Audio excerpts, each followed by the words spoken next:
This body has been, done, and felt so much that the story it's journeyed through has found its meeting with the soul. Do we hide it? Do we heal it? Is it true? Does it define us? The eyes we hold has witnessed what was felt, transforming the mind and moving it back and forth between what's true, what's false, what's real, and what's not. The inner workings, wonderings, and wanderings that we want to follow, finding that courage deep within to let go of what we've known and transmute what we've been holding. It's time to let go. It's time to heal our bodies. It's time to hear, listen, and feel the voices of our body.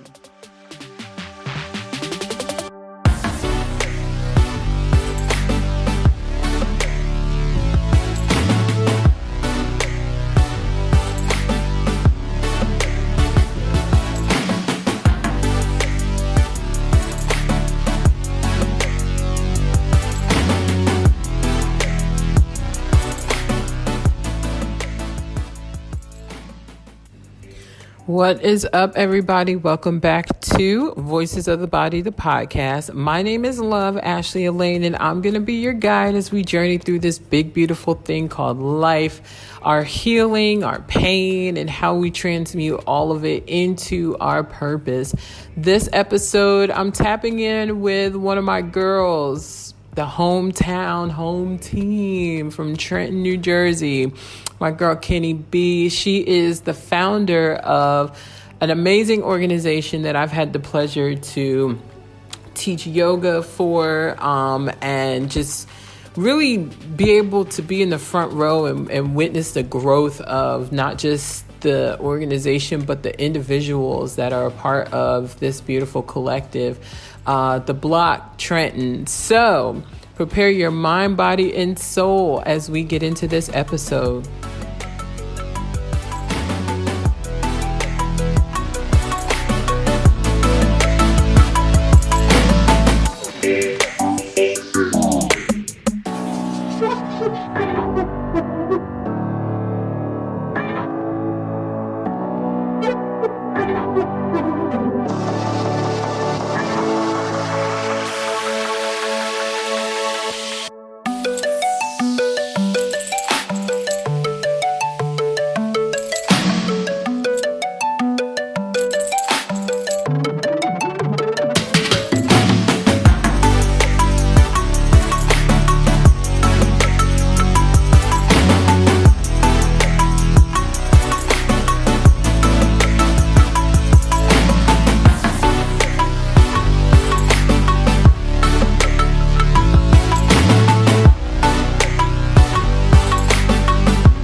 So find a comfortable seated posture. Maybe sitting on the floor, really grounding down through the tailbone, or even laying down, keeping the spine nice and long and flat onto whatever surface you're sitting on, preferably something still and even. And take a nice big inhale and exhale. Feeling the shoulders come down away from the ears. Feeling any heaviness release in the body. Taking another nice big inhale and exhale.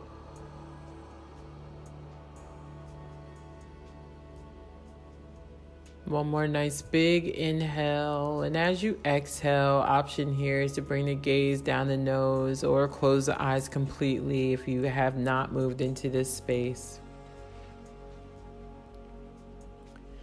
And just allow the words to take part, to penetrate your heart, your mind, your body, your soul. We thank you for your protection and wisdom, for your divine orchestration, for your plans and provision, for the way you heal us and connect us, for your consistency of love, grace, and mercy. for the forgiveness you give so freely and teach us to give to ourselves and others, for the love that is everlasting and ever present, surrounding us like an endless ocean. You are within us, around us, and always in manifested and omnipresent form, reminding us that we are never alone. We thank you for community, a curated space that you align, for healing connection and forward movement. Being present in this space, awakening what we each need individually, we ask for clean hearts, exposure of hidden agendas that are sent to harm us and distract us, clarity of our truth and next steps, and the invitation of the divine connections you know we need to carry with us through and after this space. Let our hearts be open to receive and transformation take place in our minds and souls. These things that we ask of you, amen, ashe. It is so. So allow yourself to just stay here in this space, in this moment, really connecting with your breath, connecting with the words, keeping the eyes closed, drawing whatever needs to come near, to hold you, to touch you, to whisper what it needs to whisper to you, to give you what it is that you are needing in this space: clarity, lack of disruption and distraction, shifting of the mind, thoughts that are haunting you or not letting go. When you're ready, you can take your 3 rounds of breath. And even pause this recording here and allow yourself to stay still a little longer. Invite a little bit more of what needs to be invited. Journal what needs to be released. And we will be right back.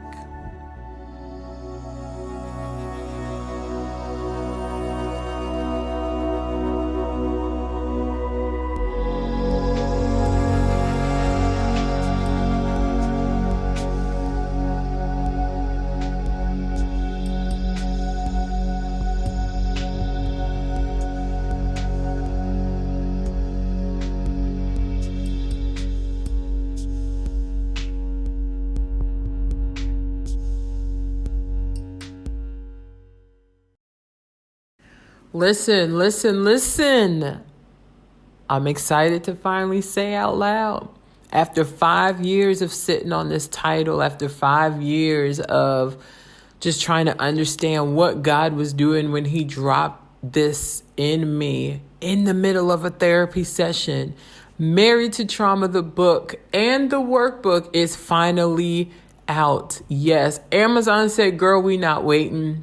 We know you've been waiting, but we're not. So you can order on Amazon the print copy of Married to Trauma, the book, which is my story, my journey. It gets a little saucy. I don't use no names.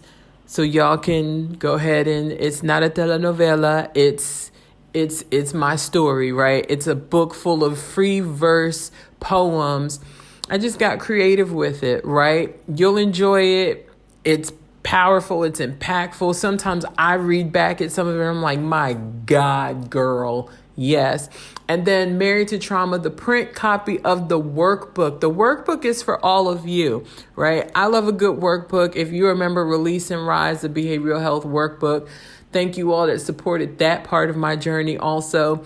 The Married to Trauma workbook is so much more in depth.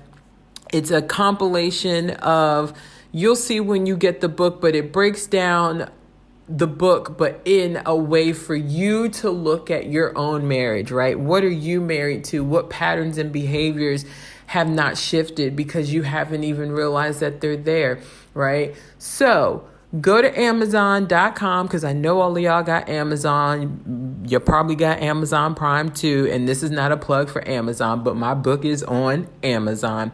Go to Amazon.com, type in Married to Trauma, and you will see the book pop up and the workbook. It is available now. The Kindle edition will not be available until October 4th, 2023, but it is on pre-order, as well as if you go to barnesandnobles.com, Married to Trauma, the print copy and the workbook print copy is on pre-order and will be shipped out October 4th, 2023. I'm so excited for this. It's my story, y'all. It's my story. It's my story in the funnest way. Are you ready to meet the true you?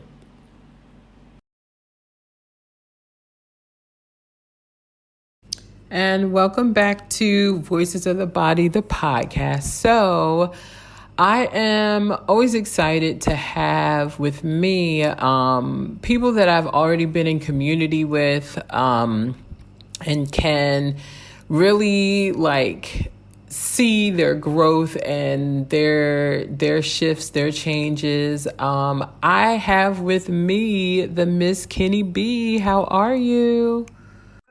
Hey, I'm good. I feel well rested. I feel loved on. I feel like I can give love, so I'm feeling In good. the right place at the right time. So as you know, November is I'm doing like a hometown hero series where I have people come on who have, of course, talk about their story and just how they've transmuted it into a lot of the community work that they do within their own communities. And Miss B, I'm gonna let you tell us who you are and about the block. The block is her baby, y'all. So tell us who Kenny is. Um, ooh, I always like change this introduction. It doesn't matter, different times, different places in my life. But at current, I identify as a interdisciplinary creative placemaker. One second, I have to interdisciplinary creative placemaker, a community lover, a community beer, a community builder, organizer. The Block Trenton is a nonprofit dedicated to providing and redistributing resources to the community through mental health and healing and artistic expression. We are a collective of folks who are from Trenton, are adjacent to Trenton, and are passionate about giving back, but also educating folks on why conditions are the way they are, their rights, access to spaces for healthcare, free services. And each month we feed folks every last Sunday of the month with a different theme. And we don't buy the food, we all cook it ourselves. And so either our parents cook it, or a family member cooks it, or a community member donates a platter of food. And so the food is always made with love and care and intention. And that's one of our ways that we like to connect face to face with the community. And so it's all about connection. Really, it started in 2019 with just me. And I went to a group of friends, and the team changes up every couple of years, but that's okay, because I always find alignment, and we always find alignment, and so that's what matters most. Absolutely, absolutely. As you evolve, the block evolves, which means the team evolves, right? It comes with the territory. So I love that. We met in whew, Jez had to be like 3, 4 years old. Yeah, yeah. Yeah, you were That still in was high school. high school. Yes, it was high school. I was still in high school when we met. Wow. Yeah. Yeah. Thanks. Yeah, yeah, because Jamie and I were doing My Life Movement, and we were doing the I now want to call them retreats. Yes. Yes. Yep. Yeah, and you were on one of the panels. Wow, that feels like years ago, years ago.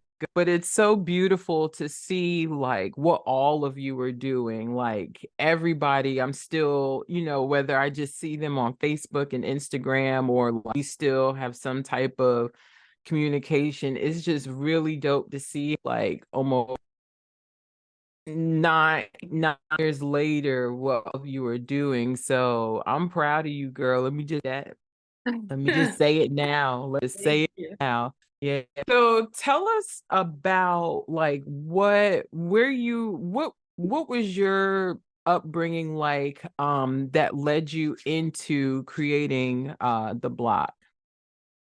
Yeah, so my parents grew up in community. Mhm. And so my father's family has always given back to the community, whether it be book bags or block parties, and everyone comes together to feed the kids, or someone buying ices and giving it to everyone on the block. Like that's just their upbringing, and they brought me up that way. So if my mom bought popsicles, she bought a bunch so I could give it to my friends that I was hanging outside with, or if she made extra fried chicken, everybody got to eat. So it was just like I've always felt that. And at a point, they started doing fish fries. I think I was in middle school, and my dad fishes throughout the year.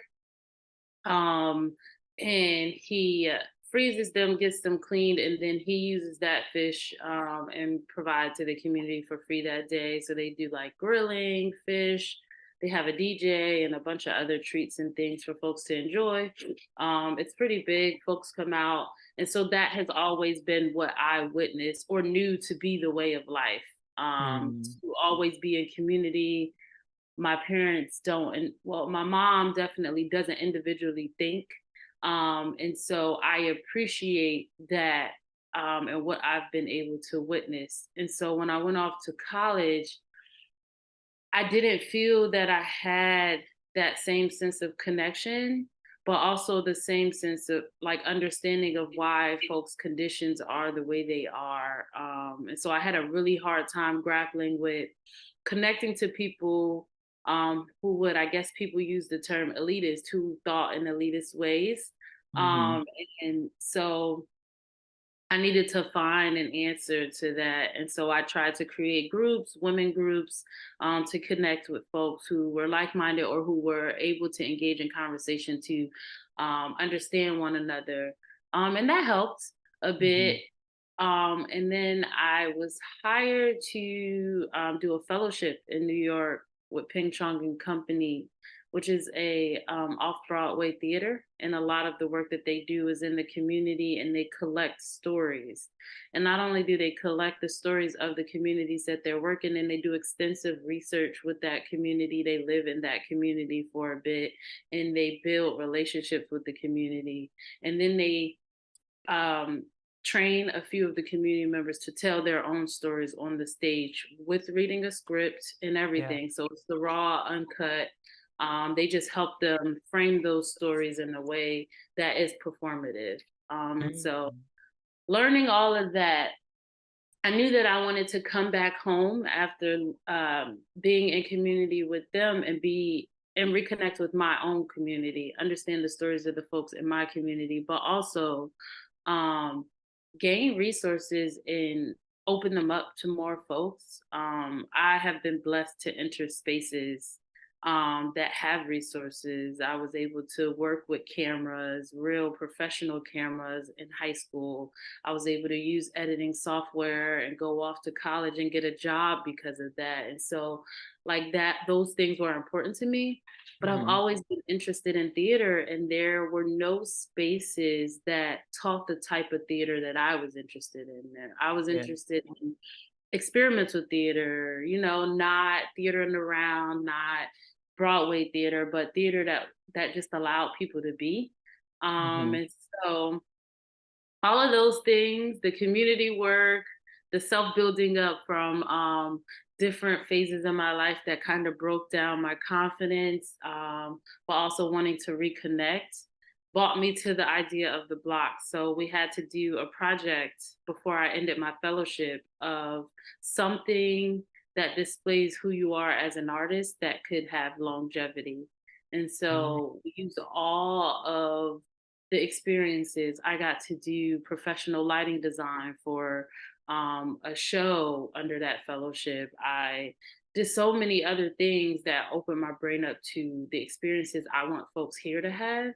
And so Yeah. I wrote a proposal and I said this was going to be a community theater to teach folks my way of theater, but also allow them to evolve as artists and who they are and self explore through that process. And it's become so much more than the community theater. I haven't even touched the community theater part. We've been doing so much work on the other end. But I'm really excited to see where this team leads us. We are feeling concrete, and everyone has their own sort of understanding of what the block means to them. But that's what I love the most. It's bigger than me, it's always Yeah. been bigger than me.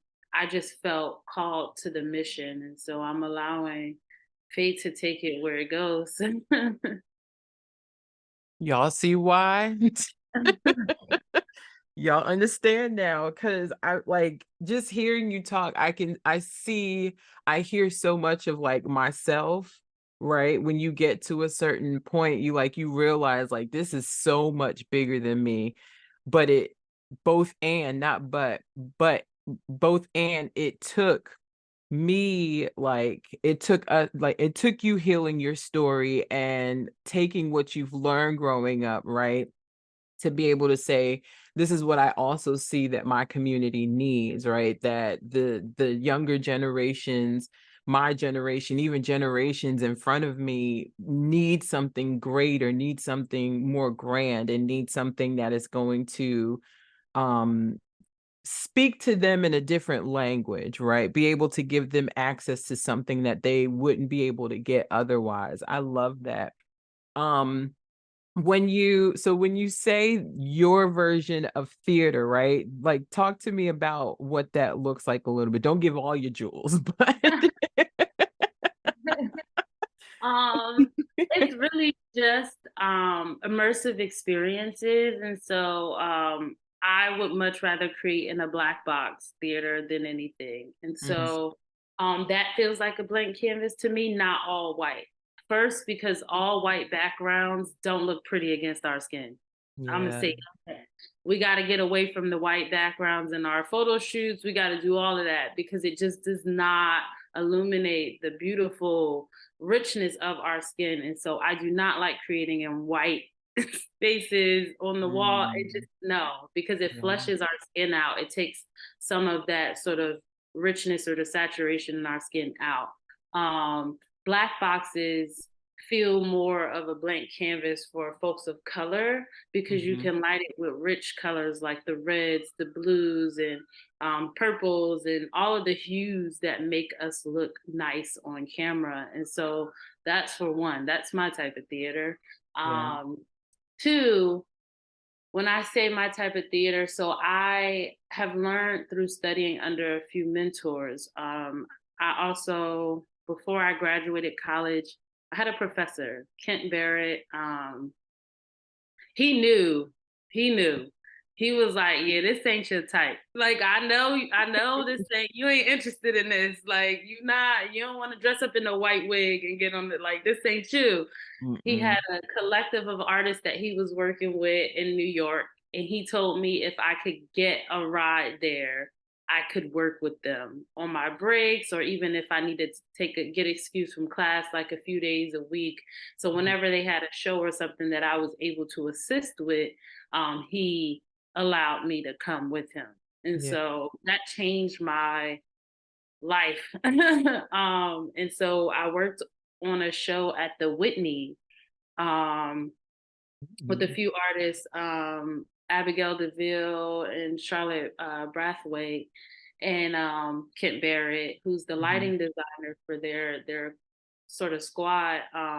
They do extensive research on like the African diaspora, stories of the African diaspora, and they take them and they turn them into experiences, but it's experimental theater nonetheless. And so, um, yeah, before I graduated, I was able to help with another show before I talk about the Whitney show Hmm. at the Kennedy Center. And that was rooted in the Black Panther Party and like coons and like a whole bunch of different like black terminology that we use. Yeah. And it's like these super dramatic masks, but they talked about the breakfast program, and there was just a lot of education, but also this really cool, funky, like there was a band playing music with the masks on.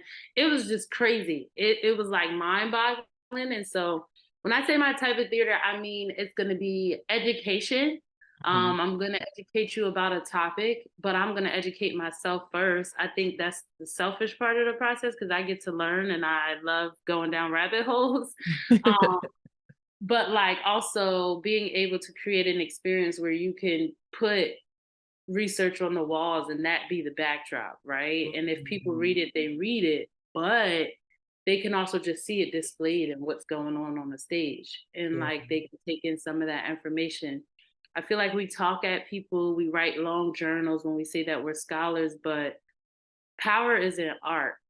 You don't have to say anything to connect to a person who doesn't speak the same language. Y'all can create together, y'all can dance together, y'all can make music together. And that's the beauty of it.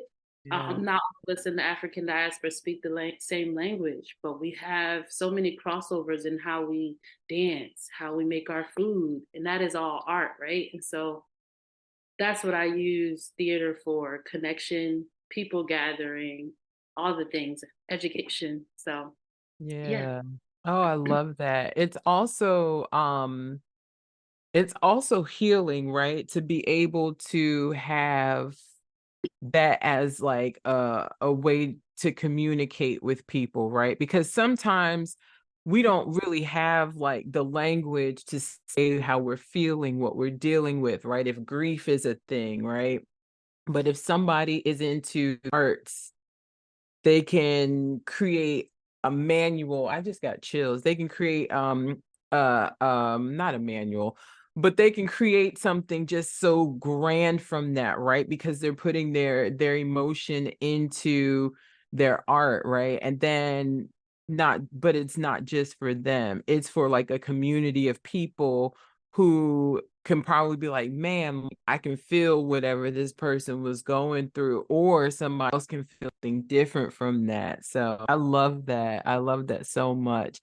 Um, what does the power of storytelling look like for you? And as far as like what, like person to person within the community also? Yeah. I use I collect stories in so many ways. One, I'm just nosy. So when I meet people, I want to know everything. I want to Yeah. know what you like, what you don't like, where you come from, what's your story, why are you here? And so that's where it really started. I'm just nosy. I want to know. Like, I don't know, surface level connections don't work for me. They make me uncomfortable. I can't do the elevator pitch thing. I can't do small talk. I want to know. And so that scares people at times because I'm like, listen, I'm not here to just be like, how was your day? So where are we going with this? Because if not, don't waste my time and I'm not going to waste yours. But Period. another step of it is just that there's so much beauty in like archiving those things, like creating a trail, creating a paper trail, a video trail, whatever trail of like how all of our stories in Trenton, just thinking about the work that we're doing currently, but like all of our stories in a certain section of Trenton or just in Trenton have brought us to where we are, right? Like we all have individual journeys that we're living, which make up our small town. And so that's what interests me. Like, why are we here? What's the history behind why we went from a thriving to not thriving area? Like, what is all of that? What journeys did people go through, their families go through? Do you have a connection to your family? Why not? Can I help you get there? You know what I'm saying? Like, Yeah. people talk a lot about the Perry Street area, but they don't talk about how it was once called Little Puerto Rico. They don't talk about how people had drum circles on the corner. They don't talk about how people individually made whatever culture food they had and was selling it on the corners. You know what I'm saying? Like, this Yeah. was not a place that people saw as a safe community, a community to feel, and what happened in between all of those journeys that brought Yeah. us here. And so, like, the power of storytelling for me pieced together all the questions I asked, Mhm. but Mhm. also it helps me be able to tell those stories back because I don't think we do it enough. I want to be Yeah. able to share those stories with whomever has questions.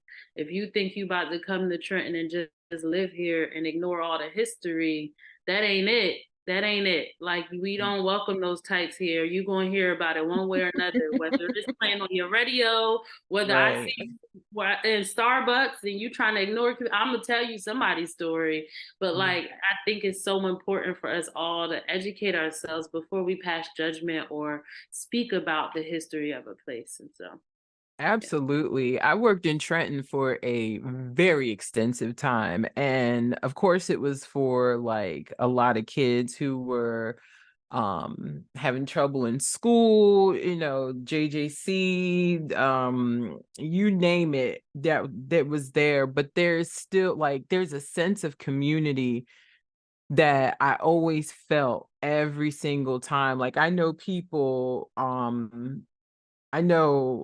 adults, right, that are like, "Ooh, I would never drive through Trenton." And I'm just like, "All right, well, bye." Like, I have no issue, right? Because there's I don't know even know how to describe it. Like, I was born in St. Francis, so that's always a story that I'm just kind of like, well, where's the maternity ward? Right? Why does Trenton not have a space for babies to be born into their own community? Right? Like there's definitely something around that I'm like we need to get questions for that, right? Like why did we stop birthing in Trenton? What made like where, I'm like where's the disconnect there? Right. And now it was funny when I started working in crisis intervention. I had to take a kid to St. Francis, but it wasn't, they don't have any, like, it's just the hot, like, well, now it's not even there anymore, but it was just the hospital, but they had the CARES program, and the Mm, CARES program would jack all these kids up so much medication. And I mm, thought it was just wild how Trenton went from having a maternity ward to not having one, but now they had this space in there where they were trying to like manage the kids that like they have like they couldn't gain control, so we'll just dope them up with all these meds so they can yeah. get to school and do what they need to. But then now the school's calling and there's an issue there, right? Right. So yeah, there's definitely I can't wait to see you do a theater piece of this, right? Because I think that's where a lot of that storytelling is going to come into play, and it's going to be powerful, so powerful. Do you do, I know like we did this at the yoga at the summer camp with you. Do you see anything futuristic with like younger kids doing like theater work with them? So, not at current, but I am back in my theater bag. So I'm starting. I think we might have touched on this in our pre-session, but like, I have this super cool apartment now. Mhm. And it's almost like a art gallery in here, how I have it set up. And so I'm gonna clear my open space. It's all open concept, but I'm gonna clear the open part of it. Mhm. And I'm gonna start a dinner theater series. And so I'm gonna start by sharing my story with like the experiences of losing my sister, which was a really hard journey for me. One, because I was with her in her last moments. I risked my job. but also two, the um, the nature in which people just don't care. Um, Mm. my job told me, grief is around, it's gonna happen, but you got to get back to work. There were so many other things that, yeah, yeah, it was like, well, you got to return, like you got to get back to work. There were so many other responses from other folks and other obligations. Everybody wanted me to hurry back. And I took at least, I'm not gonna lie, 3 months off of everything. And Good. even then ease my way back into it. But yeah, just so many different responses. So I want to share that story because when I tell my friends, they're like, there's no way you that was happening on top of you losing someone. And I was like, no way, like way, because it did happen. So I'm going to workshop scenes in my apartment where folks are going to be able to eat a meal, but also immerse themselves into the world that I lived in those last 2 weeks of my sister's life and then beyond. I'm Mm. also just a key in. I'm going to use that as a portfolio because I want to go to grad school. I actually unenrolled. I was supposed to start grad school this September, but it was for a program that I don't think I would have enjoyed as much Mm. as going back into a creative program. And so I'm Mm. going to use me finally ready to share my story as a way to build my, to release first, but as a way to build my portfolio. And so after those things happen, I do plan to collaborate with the local theater or even artworks to try and teach some classes. But I want to do some personal creating first before I tap back into teaching. Absolutely, absolutely. If you're no good, then what you put out isn't going to be top tier and what you want it to be, right? Um, and I was going to ask you about like grief, right? How have you incorporated grief into your work? Like, what does that look like for you to really like utilize your work to heal through grief? Because as creatives, we have like the upper hand sometimes in our healing, right? To be able to do whatever naturally comes to us, to just create, right? When as creators, we just do like, so what does Mhm. that look like for you? Um, well, I could say when I was actively experiencing being with my sister, I wrote scenes. I Mm. wrote what I was feeling. I wrote how I wanted experiences to happen. And so I had a blueprint before I even got to the point where I was ready to share it with folks. It always happens like that because sometimes I'm not allowed because of how I show up naturally to be weak in those moments. Mhm. I had a lot of people to care for during those times. And while I tried to care for myself, I wind up doing things that were more harmful to me and my growth. And so, a way that it shows up now, and I hope it consistently shows up, is that I write. I listen to a lot of music. I find different types of music. I read. I Mm. read. I'm currently trying to finish Bell Hooks' Art on My Mind, where she talks about Black people in our relationship to art. Mm. So I started even workshopping what a full on series of classes would look like to talk to Black folks about how we value art and art in our households. And so just like different things like that. When I'm grieving, I like to find ways to educate myself on what I'm grieving, what I'm going through. With my sister, I wanted to learn more about her type of cancer. Mhm. And I also wanted to know about just the mental sort of journey that folks go on. Because she was just so brave. She faced everything head on. Yeah. Um, she didn't really mope. She just enjoyed the moment she had. She joked when she was in pain. And so I just wanted to learn about bravery, Mm, what that yeah. looks like when you're facing death, right? And so I'm more of a bookworm when it comes to like grief, but then that eventually turns into something creative down the line.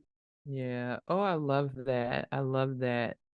I love that. There was somebody I had on my god sister, like in October we were talking about miscarriage, and she's a singer. So it was like she said she wasn't sure of what was happening, but she just knew every single day that she just needed to write, right? And Mhm. eventually that turns into, so now she's working on an album. You know what I'm saying? Like it's, Yes. yeah, like it always just, and I'm a firm believer in, I refuse to waste any ounce of pain. Like I refuse to just go through it and then that be it. Like I'm going, like everything that I've experienced is going to turn into something, right? It will Mhm. turn into something, whether it's for myself, whether it's for a community of women who have had miscarriages or pregnancy loss, or a community of people who have experienced domestic violence, or community of moms. You know what I'm saying? Like Mhm. there's just no reason why we should be as gifted as we are, like blessed with those gifts and talents, and then just be like, oh well, this is what happened to me, and Right. then that's it. You know what I'm saying? So I love that you, like, you're taking just your life period, right? Like what you saw growing up and how important community has been for you and your family, and then your own gifts and talents, and turning that into a space for people to heal also. You know what I'm saying? Like, and I think creators need that for themselves also, right? So other creators are able to come to you and be held in a safe and sacred space, knowing that one, they're going to be able to like get into their zone, right? Do what they do best. And two, have someone that is vulnerable, have someone that is very much in tune and in alignment with what it is that they want this space to be, right? Very intentional. And then three is very honest about her own journey, right? Um, what does vulnerability look like for you as you continue to keep going? Like how, like I know, because vulnerability can be a, I want to hold this for myself. But what does that look like for you as you keep, creating and just, building out the block the way you are, girl? I'm so proud, so proud. Um, ugh, um, I inexperienced, so I'll say this. I've watched it be so easy for me to just give myself to folks right off Mm, the bat, into getting really, really hard through grief. And so not only did I lose my sister, but I lost my aunt and my cousin within a year. So I lost my mm, sister, my aunt right before the 1 year mark for my sister's passing, and then a few months later, my cousin. And so my relationship with grief was rough. yeah, the um trifecta. Yo, it was, yeah, dark, very dark space. And so I became very hard. I didn't I ain't like vulnerability. We weren't friends. I just wanted to be. Yeah, I ain't want to talk about nothing. I ain't want to wear no emotions. I just wanted life to go where it was going. But fair. now but now I see it slowly um becoming such an easy thing for me again. It's Mm, not that hard for me to open up. I'm never going to be where I was, and I accept that. But I'm learning to embrace this new me that sees vulnerability in a different way, but isn't afraid to share a story if I'm asked, right? I'm not going yeah. to say it right away, but if you ask, I can give you the story. And I'm always like, you want the long version? You want the short version? Where we at today? You know what I'm Right. saying? And so, Yeah. um, yeah, vulnerability right now to me looks like um, sharing myself to those who um, care to sit down and listen. Um, Mm, and I like that for me. I like that yeah. for me. I love that. I love that. What does self-care look like for you? Um, Self care for me really is like just taking a day to do what I need to get done. Mm. Whether it means sleeping all day this weekend, I was in the bed until like 4, and the fight in me was like, this is nasty, like get up. But I was like, Mhm. no, I don't want to. Like, I'm caring for me today. Like everything Oh, else can wait. So yeah, that's what self-care. Whatever I feel that my body needs, my mind needs, my spirit needs, taking that day or taking time to do that. do you find yourself like with now like being to um I guess more awareness of like you said, the fight, right? Like I'm in bed till 4 o'clock and my body's like, girl, you need to get up and like go run a marathon and do all these things, right? Do you find that the more you give your what you need, or creative you are, or more juices are flowing, or more like what like do you kind of see the fruit from you choosing you in your work? Definitely. At the core, I'm such a bubbly, giggly, like Hmm.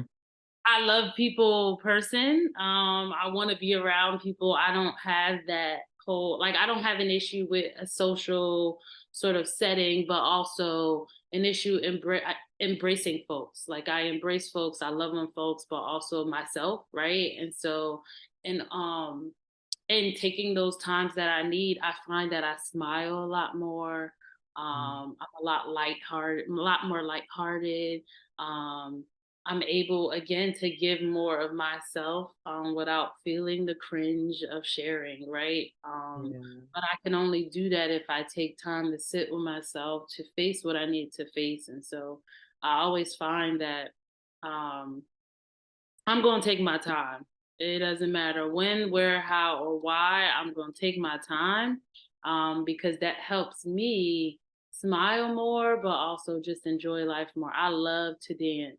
I love to dance, and so when I'm dancing for 2 hours on a dance floor, just know I'm good. I Yeah. am good. My mental is good. I'm taking care of me. If I'm not dancing, then you worry. Right, right. I love that. I love that. Um, what's next for the block? Like, what are you guys doing now? What's kind of coming next? Again, don't give all your jewels, but give like what you have already put out that's coming next. Yeah, we used to do workshops. And so we're trying to get back to that workshops Hmm. that are educational but also art filled. Um, and they were always free. Hmm. And then we did start a rent party series, and we're trying to bring that back as well. We want to raise a certain amount of funds so that we can actually distribute those funds to folks who need help with rent. I Um, love that. I know that a lot of people, have reached out, but we don't want to start giving with a small amount. We would like to be at a certain number so that we can give to multiple folks at once. Um, Yeah, so we're bringing that back. Um, and yeah, right now that's what we have going. Like I said, I really want to get into teaching theater at a point, and so that'll probably be sometime next year after I do a dinner theater series. But I did force myself to set a date for that. So I mhm. am going to start that. The very first one will be December 8th for my dinner theater series. I'm forcing myself to hold myself accountable. If I don't set a date, it doesn't happen. I'm And so with now you. I've said it. I've told friends. I've even met. I've reached out to a production crew, and I'm gonna make a flyer and post it within the next month. So then I have to do it. So Mhm. yeah. So I'm excited for all those things that are coming up. Aw, uh, I almost called you your government name. That's not what we use around here. Yeah, Kenny, I'm so proud of you. I'm here if you need anything. You can always come back to this platform and share whatever you need to, personal, the black, whatever it is. But take good care of yourself. Um, Sending you so much love, so much love. But thank you so much for sharing the block with us. How can everybody find you? So we are on Instagram as THA BLOCK the block Trenton. We're also on Facebook. I think it's facebook.com/4 FORTHATOWN. So for the town. But I think if you type in the block Trenton, it'll still pop up as well. And we also have a website, theblocktrenton.org. And that you'll find things that we're doing, events that's coming up. You'll also find pictures of our team. And you'll find more just all about what we've done over the few years that we've been around. Yeah. Thank you so much. Please go check them out. Um, just such good work in the community, especially the community feedings. Just like, man, like his people are hungry. Like if COVID has told us and showed us anything, it's like people are like really in lack, no matter if they're working or not. So yeah. Thank you so much, Kenny. And we will be right back. I still can't believe I've known Kenny since she was in high school. Um, it's dope. I don't know. Some of my new listeners and followers, y'all might not know, but any old time friends and family out there that have just been like with me since my life movement days. My God. Whew, I might have to get Jamie on here. We just talk about that work. After